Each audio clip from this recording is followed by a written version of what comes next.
Hello, nice to see you. By all means, please put your cameras on or cameras off, whichever you're more comfortable. There is a bit of an interactive session though, and I do like to have people sort of chat around things. So please feel free to be involved and to put your video on and to let me know what you think. So we're going to talk about leadership today, and I'm going to focus on looking at that from a couple of different points of view.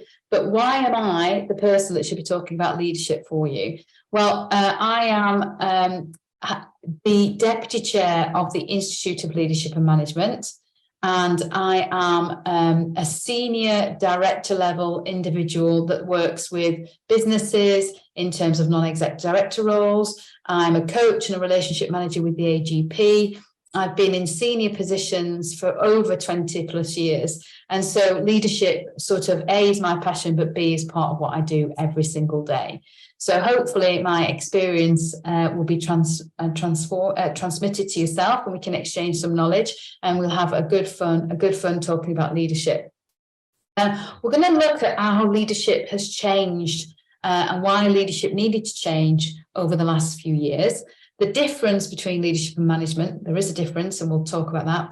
Some leadership traits you might want to look at improving at this time, and the power and the role of the follower in terms of leadership, and then some practical things that you can do to become more of an impactful leader.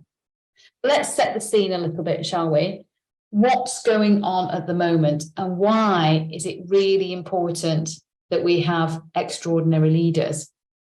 Well, we probably all know and have heard this term in the last 12 to 18 months, VULCA, volatility, uncertainty, complexity, and ambiguity. And it's been the label that's been put on what's happened to business, what's happened to society over the last 12 to 18 months. It is interesting because, of course, if this is happening, the thing to consider is what's going on with your people. How do your people feel about this situation? Are they singing from the rooftops? Are they happy? Are they anxious? Are they worried? Are they stressed? Are they pressured? Are they losing hope, and are they burning out? What's happening to them because of this volatility, this uncertainty, the complexity and ambiguity? And what's happening to them? What do they need from you as a leader to support them in this VULCA time that we're going through? We've had it previously with what you hear in the media, with what businesses talking in terms of potentially happening this year in terms of recession and changes within society, within regulation. It might mean VULCA continues for some time. So how do we as leaders help our teams? Patrick Lencioni, in his book called The Advantage, talked about the difference between really fantastic organizations and those that are just mediocre. Good organizations, but not great. And he came up with this four-point plan for organizational health. And the first point on it was you need to build a cohesive leadership team. So the most important point to giving your business advantage in the competitive market space is your leadership team. By the way, this book was developed because Patrick Lencioni was looking at business in America when Blockbuster and various other organizations were working. And he realized that Blockbuster had the most MBAs on its board than any other of the top 100 businesses, and yet still went bust. And he thought it was really interesting. Why did a business with the most intelligent leadership team in the US 100 companies at the time go bust? Well, it wasn't because of the intelligence, it was because the leadership team wasn't cohesive. So your leadership plays a really important part in giving you an advantage as an organization. But leadership has changed. So just to give you a bit of a potted history from the 80s, the 90s and noughties, and then to today, the person on the far left is Jack Welch. For those of you that don't know who he is, he was the chief executive officer, and he ran General Electric's GE for a number of years when they were at the top of their game. When they were a number one company to work for, a number one company in terms of returns, he was the man that ran that organization. He was very well respected, very successful, and he ran his businesses with a bit of an iron fist. He wrote books on winning, and he had a very, shall we say, dictatorial approach to leadership and management. This is what we're doing. This is where we're going. This is what you're doing. Go and do it. And, very successful at the time. If you move forward a number of years, you've got Steve Jobs, who wasn't quite that dictator in terms of this is what we're doing and this is how we're doing it, go and do it. He was much more interested in how he could help and challenge people to solve problems in terms of working. He still had a little bit of a, this is my way and this is how we're doing and this is what I demand and this is what my outputs need to be. But he was slightly different to Jack Welch. He evolved in terms of his leadership to challenge his team, to see that challenge, that aim for perfection, that aim to push a little bit more was actually really inspirational and motivational to his team. And no matter what you think about Steve Jobs, actually quite a number of people who worked with him would say, on one hand, not for great X, Y, and Z, but on the other, best person I ever worked with, best place I ever worked for, because of that challenge, because of that ability to move forward and to do things they never thought they could do. So let's just turn that off. That's going to stop, and we'll bring it back on a second. There we go. See if that's any better. There you go. And then finally, bringing us right up today, a real modern leader for young individuals in organizations, and that's Steve Bartlett. And the way he manages his team is very much about being a leader, leading by example, being conscious of the fact that he is one person and his team around him are the ones that support him and achieve things. And for those of you that don't listen to Diary of a CEO, he's got a really great podcast that really shows his character as a leader as one that's very conscious about those people that are around him. And we'll come back to that later. So I just wanted to make the point that what might have been great leadership skills in the past might not necessarily work today with our younger generation that are working for us. And also we need to think about what works best for the people that are in our charge. So let's have a quick look at the difference between management and leadership. So I think this image really sums it up. There's a credit there at the bottom about where the image was, and there's a whole article about leadership versus management if you're interested. But I thought this image really sums up what leadership and management are in terms of their differences. And, the supportive, out in front, leading by example, much more in today's way of working than the manager that might be directing from the back saying, come on, we're going to do this. Come on, we're going to do that. To put this another way, there you go. To put this another way, if you think about management as being the hardware of a computer, so it's all about the tactics, the executions, the task, the process. It's all about control, direction. It's very short-term thinking. And it's all about the what to do, the plans, the activity, the strategy. You then think of leadership as the software of a computer. It's all about the culture, the coaching, the teams, the inspiring people, the vision and the purpose. And it's very much long-term thinking. So they're the main differences between management and leadership: short-term versus long-term, control and direction versus coaching, process versus people, tasks versus team. It's very much more inclusive with leadership and not to do with the activities per se and demanding and telling people what to do, much more about coaching individuals to become the best version of themselves so they want to do those things for you. They want to improve.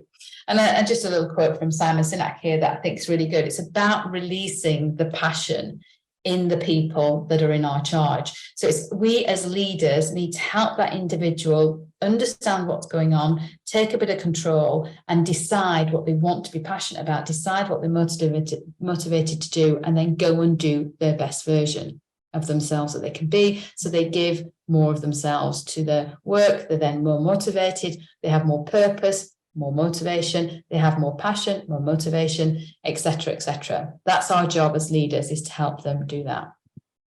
So let's have a look at some classic leadership traits. Now, I'm just going to ask you to have a look down this list I'll give you a bit of background to this list. This is Gardner's leadership attributes. Now, Gardner wrote this list in about 1987, I think, might have been 86, but the book was published in 87.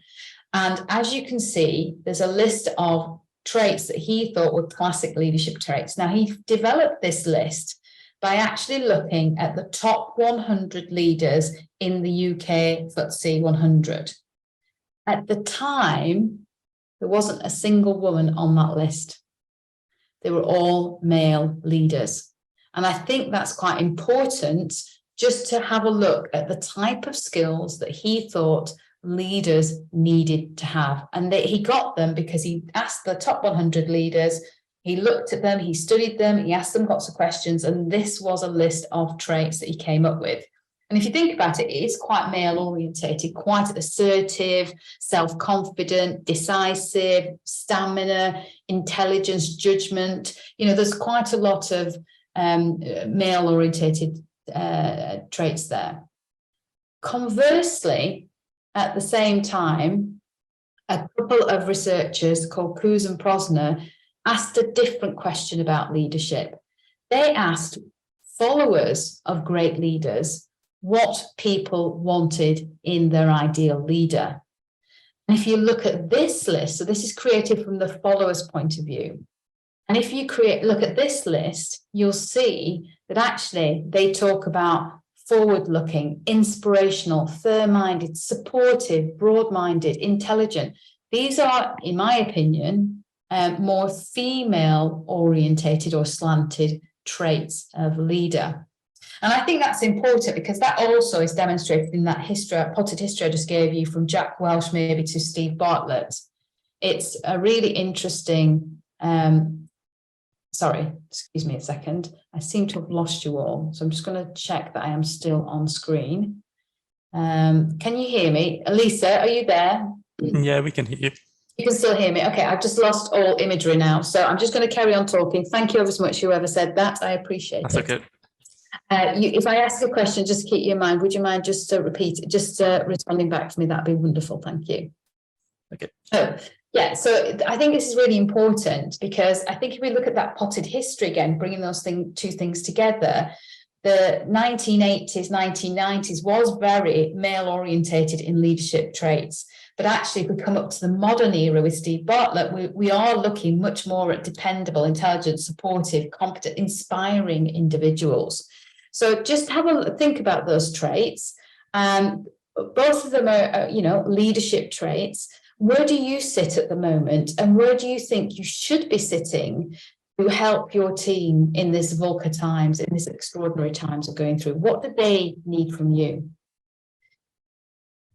Just a little break now. We're going to actually look at some leadership styles, and I like some nice quotes in between sections. So here you go. General Dwight Eisenhower said, leadership is the art of getting somebody else to do something you want done because he or she wants to do it. So that's the tactic. That's what we have to achieve. And that is all about the follower. I'm not going to, because the video is playing up, I'm not going to show this video to you, but you'll get the slides afterwards and you can see. This is the video, if any of you have seen it, of the individual dancing around in a field at something like Woodstock.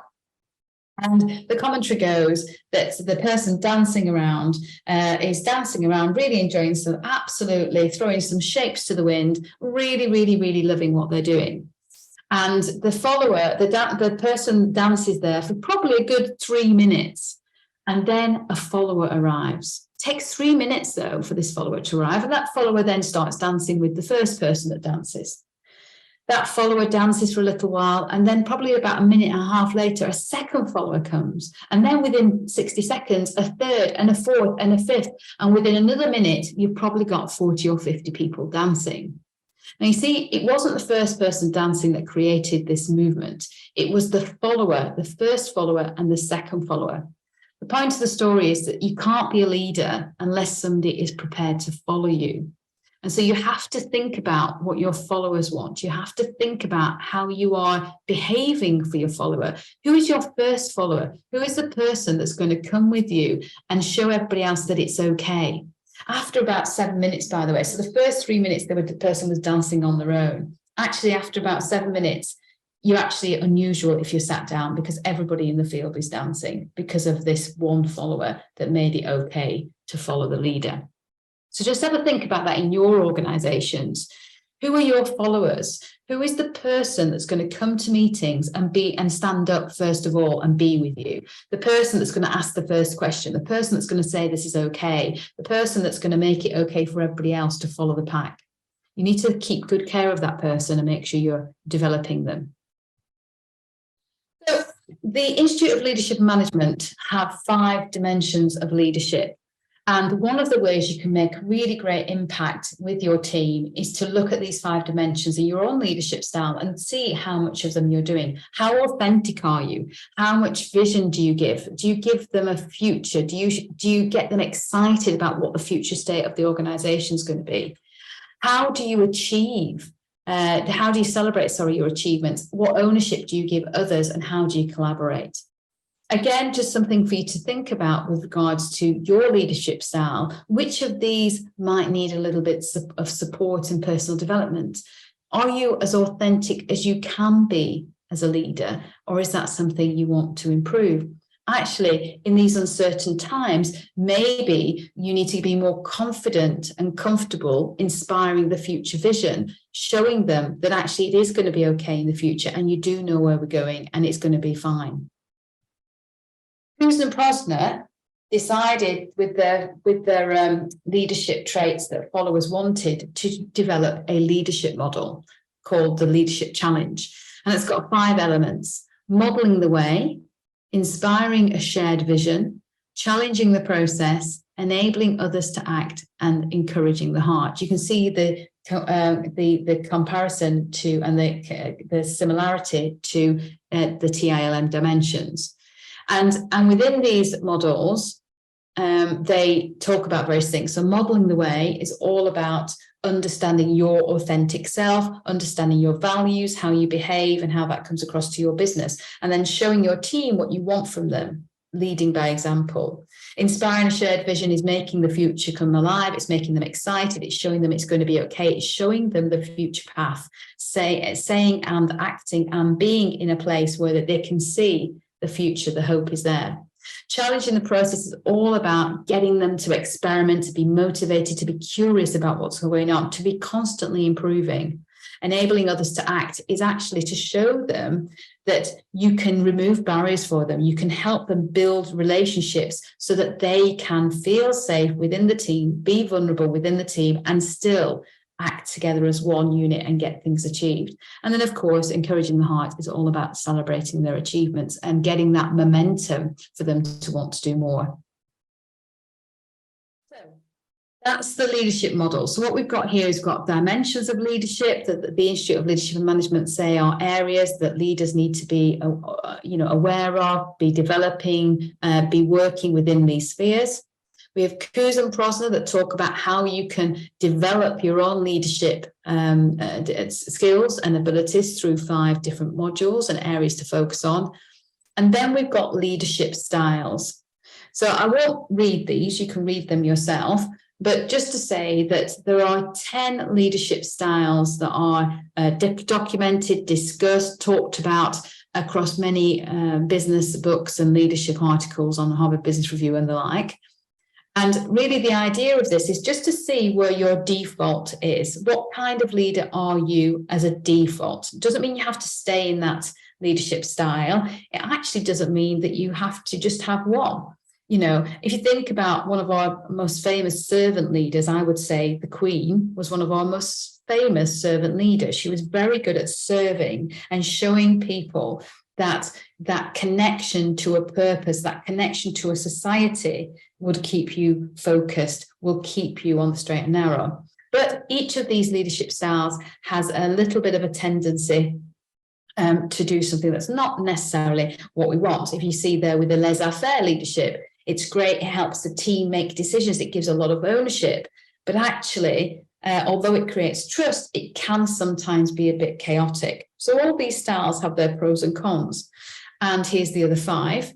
But interestingly enough, as I said, what we're looking for is what's your default setting? Where would you normally be sat? Are you a natural coaching, nurturing person? Or actually, are you much more of a, come on, do as I do, let's get on, short-term results, chat, chat, chat, traction, traction, traction, we're off. It doesn't matter.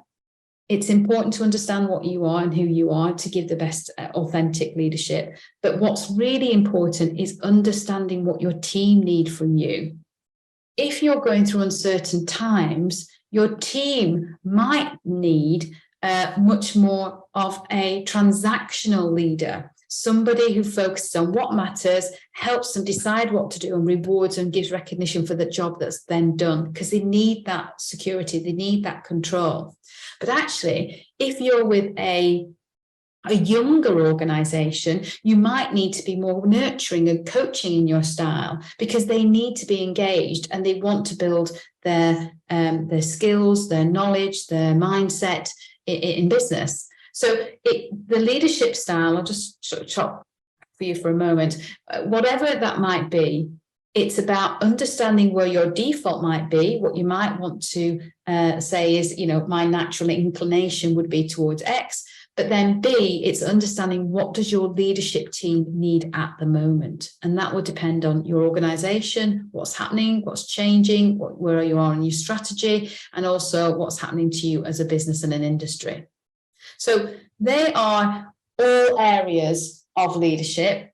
I believe that the most impactful thing you can do to be transformational with your business and your leadership style is to be an authentic leader.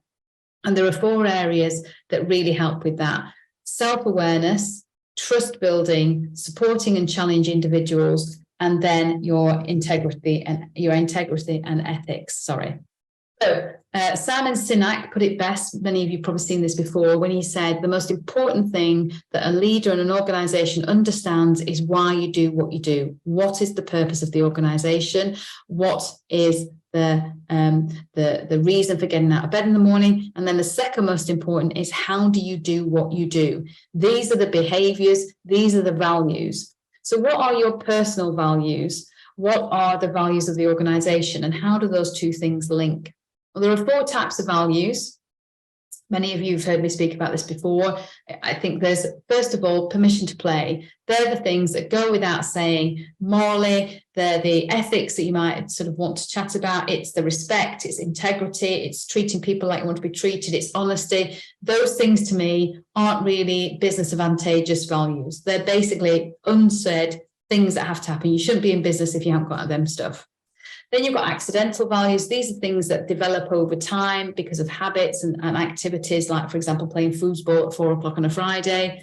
That might mean that you end up having a gossipy hour every week, and that becomes a bit of a habit, and that becomes a behavior that people start gossiping. Accidental, but it sometimes can happen. Then you've got your aspirational values. These are things that as a leader you want your business to behave like, but not quite there yet. So you can develop them, you can work on them. And then you've got your core values. These are the items, the behaviors, the way of being that your organization has uniquely in it that mean that you have an advantage and a competitive advantage over your competition. It's what makes your business you. It's what makes you as a leader you. And not 2 people are the same. So what are the core values? So understanding those values be really important. Once you do that, combining that with what the business values are and making sure that you're demonstrating these values on a personal level and a business level will be really important for your organization. The trust equation. Trust is one of the second areas of authentic leadership. And this is something that many of you might have heard of, but I really like it. It reminds us how important trust is, why trust can grow and why trust actually can start to fail within an organization. And then the blame culture comes in. If you work on this with your staff every single month, your trust will grow as an organization. So trust T equals credibility plus reliability plus intimacy over self-interest. Self-orientation. So if you've got somebody in your organization who is really great at what they do, they're really expertise, they're really credible, they tell you lots of advice, whatever they say, go and look at an article or a book, or whether they say, check this video out, it's always really great. They've got a lot of credibility in your eyes. Now, they might also be really good at delivering on time to all the aspects, all the deadlines, all the things you want them to do for you. They deliver every single time. You ask them to do something, they do it. You don't ask them, they still do it because they know what you're going to ask. So they're really reliable at getting stuff done.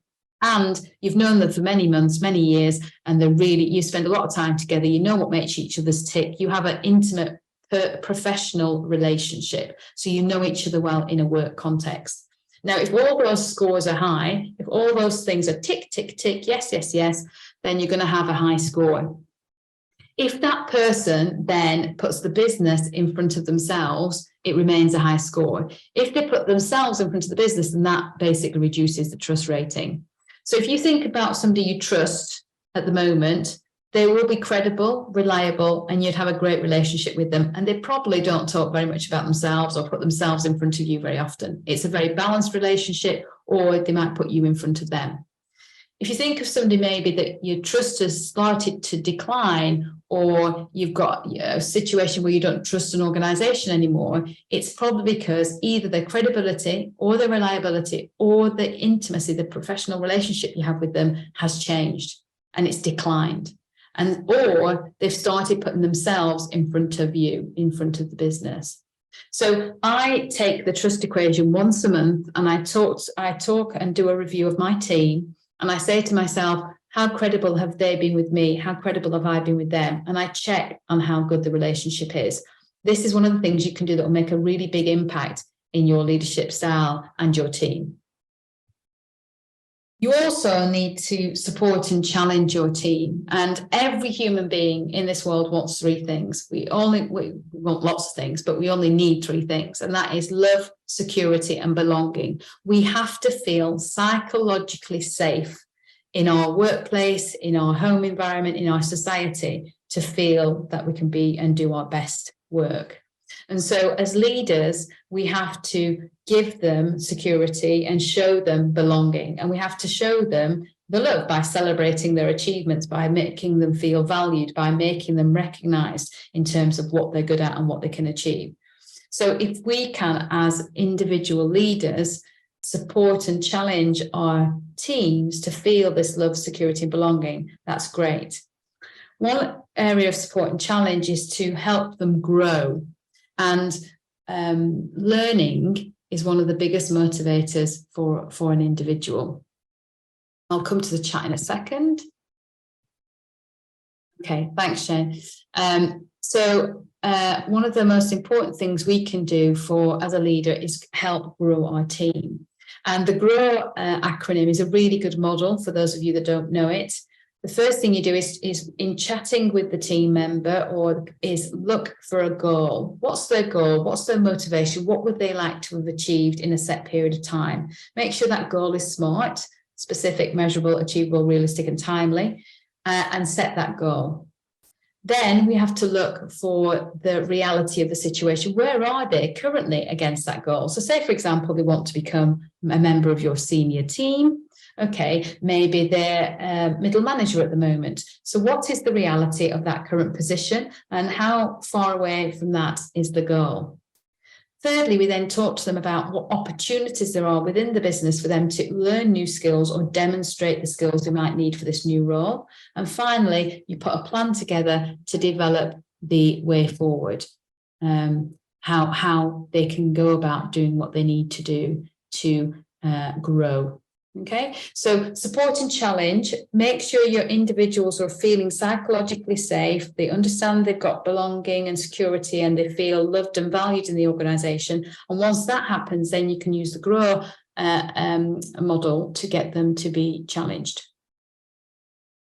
Okay, ethics and integrity. I've just put a quote up here. There's not really, I didn't want to go into too much detail here. You all know about ethics and integrity. And I just wanted to say that obviously it's really important that we are conscious as leaders of doing the right thing, of making sure that we make our people feel amazing, that we do the right thing for our teams in a really ethical and way. So enough said about that. You know what your own ethics are.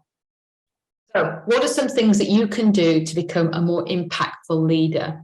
Well, it actually starts with you. You have to look at your leadership style, look at your leadership traits, look at how authentic you're being as a leader, and start to reflect on that.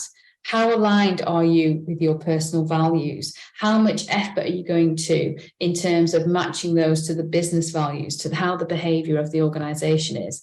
When you're in the leadership role within a work context, how many times are you modeling the way, inspiring the vision, challenging the process, enabling others to act? So have a really good reflection. And you can do things like leadership audits. So here are some websites that you can go to. One of them is a psychological psychometric test list. One is an actual leadership skills list, and the other is a quiz to decide your style. The one on the right is also from Gino Wickman's Traction, and this is talking about actually, are you actively doing some leadership? Are you consciously leading rather than just going through the day doing what you need to do?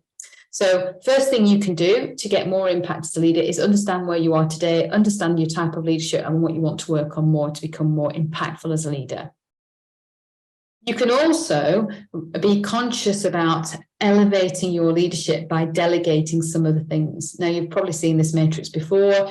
You know, if you love it and you're great at it, fantastic. If you like it and you're good at it, do you have to do it? If you don't like it and you're good at it, do you really have to do it? And if you don't like it and you're not good at it, why are you doing it? Stop it. So you can use some delegation to elevate your leadership. Now, delegation is great for two reasons. One, it gets you time to focus on supporting your team and challenging your team in a real conscious leader way. Two, it actually gives your team the opportunity to improve their skills, to challenge themselves, to learn, to do more. So it's really good for both aspects. So to be really impactful as a leader, free up some of your time by delegating some of your tasks, and that will also help your team to learn some new skills and to be elevating themselves. Another matrix here, sorry, there's a little not important in the bottom left missing there. So if something's not important, it's not urgent, bottom right, stop doing it. If it is important and it is urgent, just do it yourself. And if it's not so important, but it is urgent, delegate it. Okay, so, you know, delegation is something you can do. There's a couple of matrix, and that will have a really big impact on your leadership time. You can go ahead and increase your leadership skills. You can spend some time personally developing areas such as your values, enabling others to act, understanding motivation, encouraging and celebrating people, inspiring a shared vision. Are you able to tell that story of the future? So you can increase your leadership skills. There are lots of tools out there. This is the Institute of Leadership and Management's website. There are a lot of free resources on this website. It's completely and utterly free. Many of the resources are either videos or workbooks or et cetera, et cetera. So go and have a look at the Institute of Leadership and Management. As I say, the resources are free. And there's a big long list here of resources as well that I've put in this presentation for you, such as a reading list and some videos to watch, and some films and some websites that you might be able to look at your leadership style, leadership commentary, etc. The bottom one there is really interesting because I think you'd agree that lots of organisations, actually sporting organisations, are really good in terms of leadership.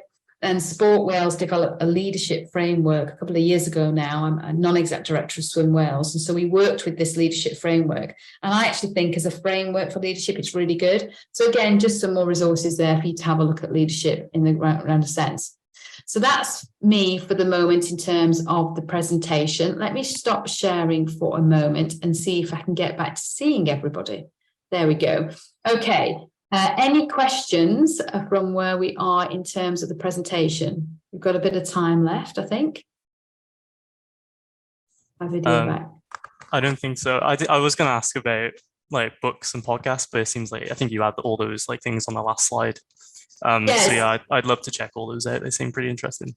Okay, there's loads of really fantastic leadership books out there, Tom. I also, interestingly enough, run a business book club. So if you're interested in business books and leadership books, I do a free to attend business book. It's literally like a normal book club. We meet every 6 weeks. We meet online, people have wine, people have crisps. We read a book every 6 weeks, and then we talk about it in the session.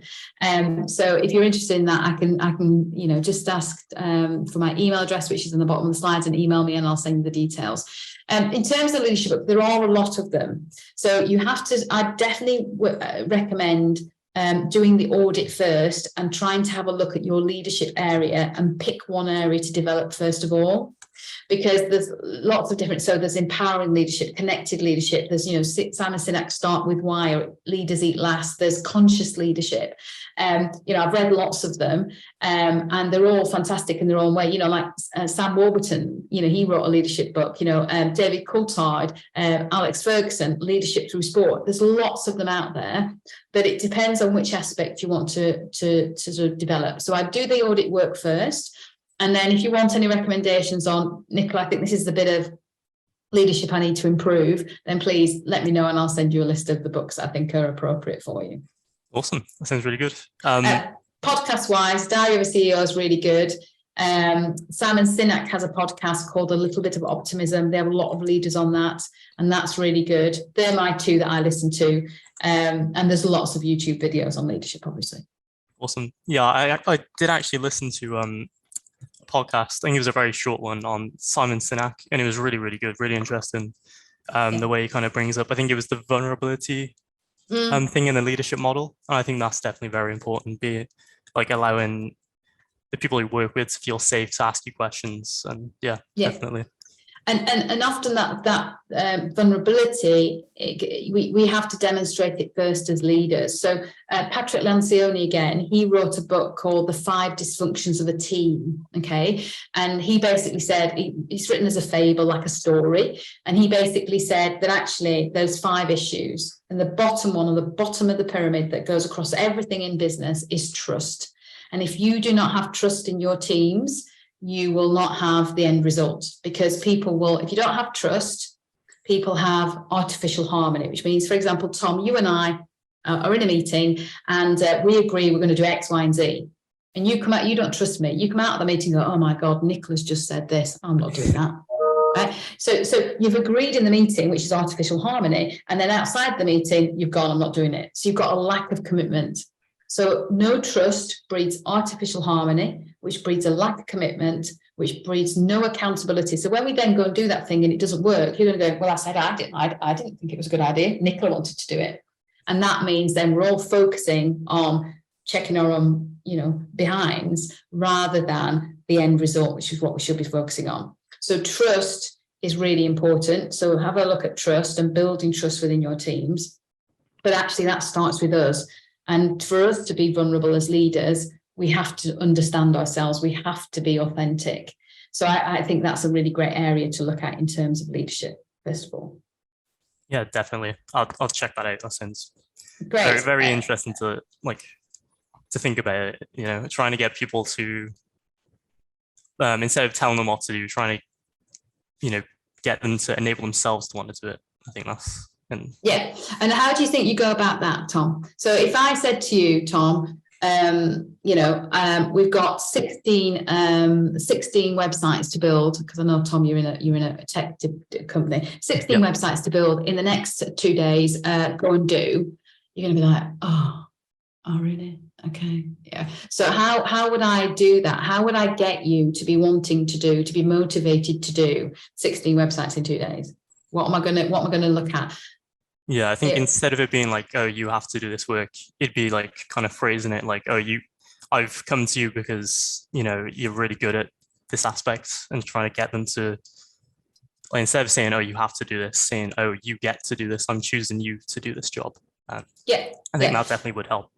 So what Tom described there, everybody, is that Tom described recognition. So for Tom, recognition as a motivator is really important, just because that's where he went to straight away. I know it might be an example here, Tom, but I'm just using it as a good example. Now, so what I as a leader need to do with my team is understand each and individual's motivation? What is it that they come to work for? Is it that they come to work to learn something? Is it they're coming to work because they want to do an amazing job? Is it they're coming to work because they're absolutely passionate about the purpose of your organization? Once you've figured that out, you can actually talk to that person in any way, shape, or form about any project. As long as you do it in the way that's going to motivate them, they will be more interested in getting on with the work that needs to be done. So there's 6 things that motivate us, by the way. I don't know if you know this. 3 of them are positive, 3 of them are negative. So if you increase the positive ones, which are play, purpose, and potential, then you increase your motivation. The play is experimenting, being challenged, learning new things. You know yourself, when you have a great day at work, if you learn something new, if you figure something out, if you solve a problem, you're having a great day.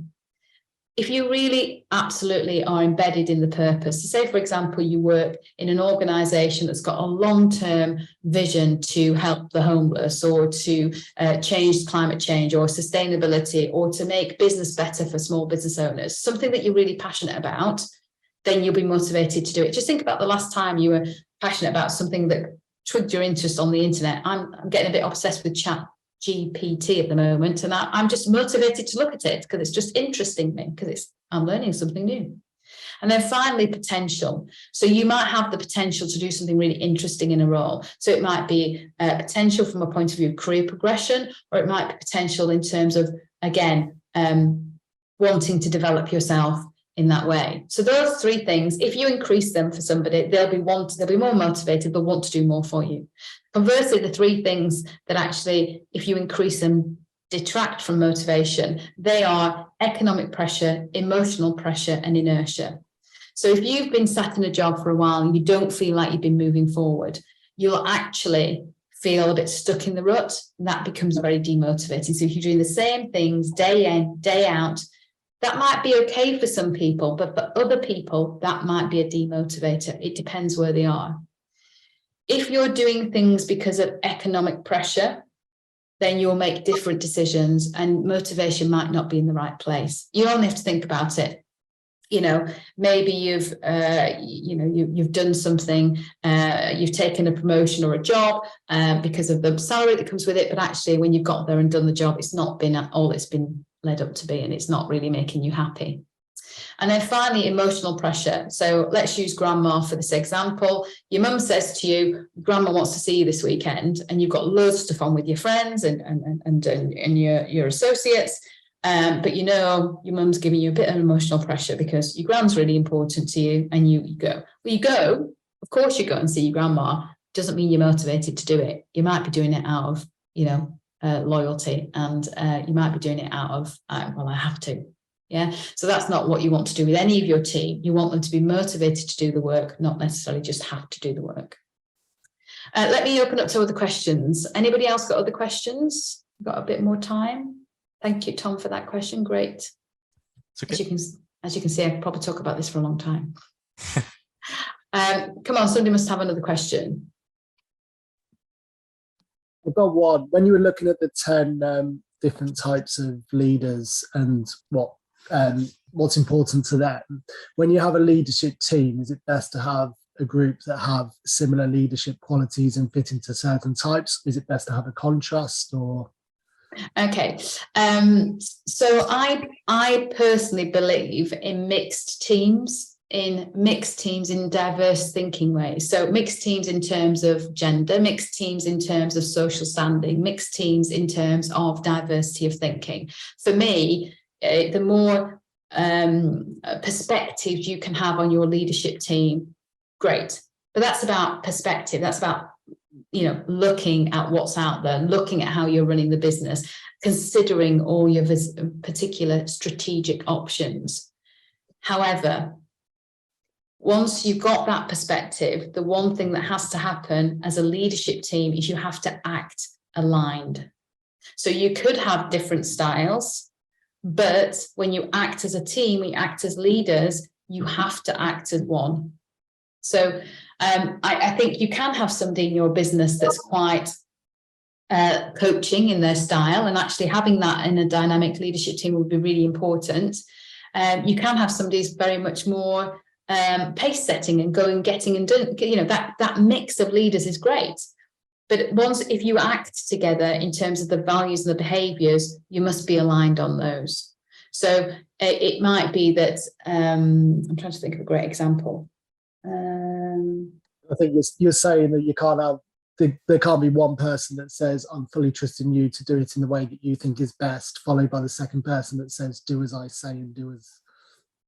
Yeah, I think there's difference, isn't it? You can lead an individual team. So say, for example, you've got a senior team of 10 people, you've got 10 divisions. They can lead their division however they see fit, as long as their actions are part of the values and the behaviours of the business. Okay, so they're not contrary to that. However, when you work as a leadership team and as the leadership team works together, that diversity of thinking and different perspectives will come in very, very useful. Once you've agreed on the strategy and you're moving forward and you want the whole business to move forward, not just your team, you might want to dial back some of those characteristics that are not necessarily behaviours and values for the whole organisation. I think that's where a leader has to be quite not chameleon-like, but they have to be quite flexible in their approach, because what might suit one person in your division might not actually suit another person in another division. So understanding it, I mean, it's quite tricky. You've got to understand yourself, you've got to be authentic, you've got to be yourself, but also you have to understand when in a leadership team, somebody else might come to the fore because the business needs much more of a pace-setting leadership style, and maybe you're more of a coach. So it's just about, as a leadership team, discussing who might be best to potentially spearhead or project or lead a project or be a project sponsor, much more than actually all gung-ho doing it your way individually. That doesn't help anybody, because your teams will get cross messages. Does that make sense? Have I explained that? Yeah, you have. Thank you. Any final question? Tom, you've come off mute. Yeah, I was going to ask, yeah, I guess if we were sitting in a manager role, as in you showed that diagram, you're a manager, you want to reach leadership, what is the one thing we could take away today, or the one best recommendation we could take forward to start working towards being that leader? Interesting. I would suggest finding a way of slowly moving from your short-term thinking to the long-term thinking. Yeah, so if you can move from the doing and the task, because often as a manager you're doing some of the tasks as well. Is that the case, Tom? If some people in your organisation, are they still doing stuff as well as transitioning to be a manager and a leader? Yeah, I mean, definitely. Yeah. Myself personally, I moved into the management role quite recently, so I'm definitely still a doer, and I'm trying to Yeah. move towards the thinker, I suppose, as it were. Exactly. No, exactly. Yeah. So what I would suggest is first of all, do all that, or you can do all that thinking about who you are and what kind of leader you want to be outside the workplace. But in the workplace, as soon as you can, start to transition your thinking from short term to long term, from tasks to people, from strategy to vision. So to buy yourself some of that time to think that way, then I suppose the delegating and elevating is the area I would focus on. And actually, it's the key. I always say to people, it's the one thing when you get into management seems to happen is you seem to become a bottleneck. You seem to not have enough time to do the thinking, manage the team, get the leadership. And then, it's just, and that's because we feel that we, as managers, we're taking on more. Actually, management's not about taking on more. Now there is leadership. It's actually a change of jobs. Your focus and your activity is different. So yes, you still have to do some of the do sometimes, particularly in middle management and when you start off in management.